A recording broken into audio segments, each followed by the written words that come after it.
Hey everyone, what's going on? Christopher the video game historian here, and since DICE just dropped a massive update for Star Wars Battlefront II earlier in the week, adding in the Rebels and Imperial Empire to co-op, along with 7 new maps for that mode, as well as new weapons for each class and new reinforcements, I thought I would take this week to do something a little bit different and focus on the Star Wars side of DICE by taking a look at the real-life weapons that were repurposed or used as models for the many different blasters in the Star Wars universe.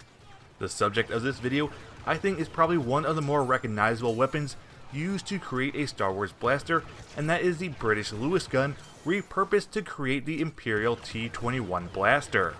The blaster itself, inside Star Wars lore, was created and manufactured by Blast Tech Industries, and used by the Galactic Empire for their stormtroopers.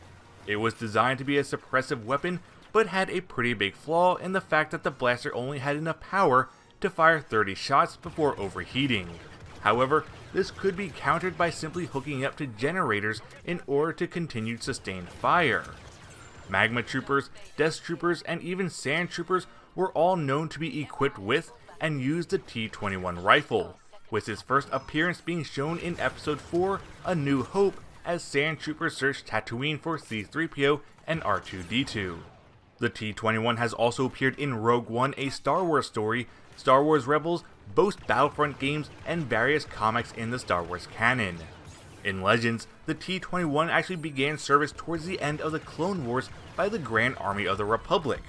During the time of the Empire, it was in common use as a squad support weapon and even saw use with the Rebel Alliance and the New Republic. Now, when Lucasfilms was creating the weapons of Star Wars, they had a limited budget, and as such, when it was modifying existing guns into looking futuristic, as opposed to creating new guns outright. Since they were filming in London at the Elstree Studios, they used old World War II weapons that the studio had as props, and turned them into the iconic blasters of Star Wars. One of the props used was an old Lewis gun, which was turned into the T-21 blaster. To achieve this look, they took an unmodified World War I era Lewis gun, removed the drum magazine, and added some ribbing to the barrel.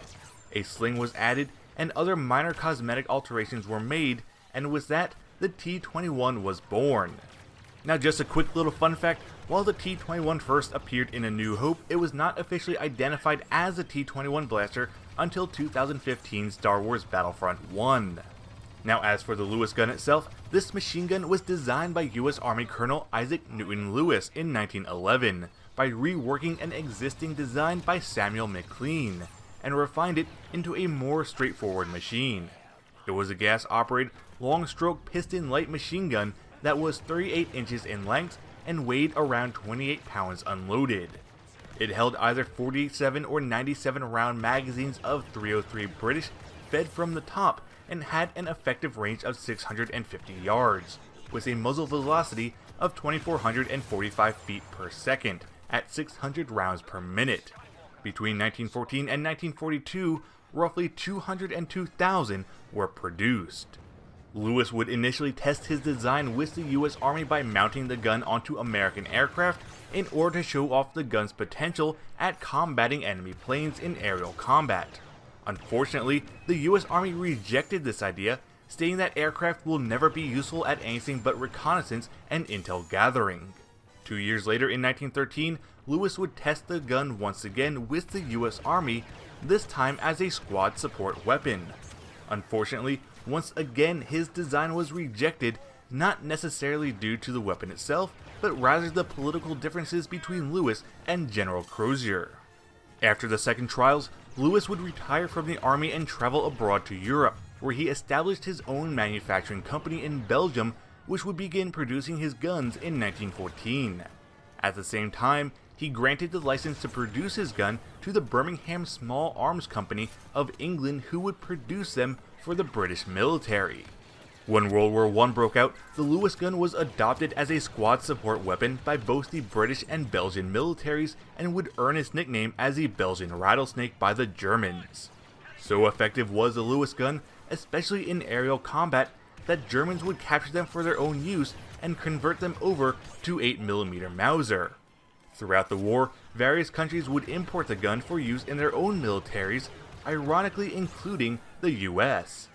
By World War II, the Lewis gun would only see short service before being replaced by the Bren gun in 1942 for the British military. Anyway, that's all I really have on the Lewis gun for this video, as I think the T-21 blaster is pretty straightforward and obvious as to which gun was used in order to create this weapon. Now, aside from the cosmetic details and the missing drum magazine, the only other differences between the Lewis gun and the T-21 is the weapon's fire rate. As I mentioned, the Lewis had a decent fire rate of around 600 rounds per minute, while the T-21, at least in Battlefront II, has a much lower rate of fire, but hits just as hard. And that's all I really have for this week. I hope you enjoyed my foray into the Star Wars universe with this video, and if you did, please leave a like and subscribe to my channel. Also, let me know down in the comments what you think of this gun, and what your favorite part of the new age of rebellion is in Battlefront 2. If there's any other weapons that you want me to cover from the Star Wars universe, feel free to share them down below as well, and until next time, I'm the Video Game Historian, and I'll see you all on the Battlefront.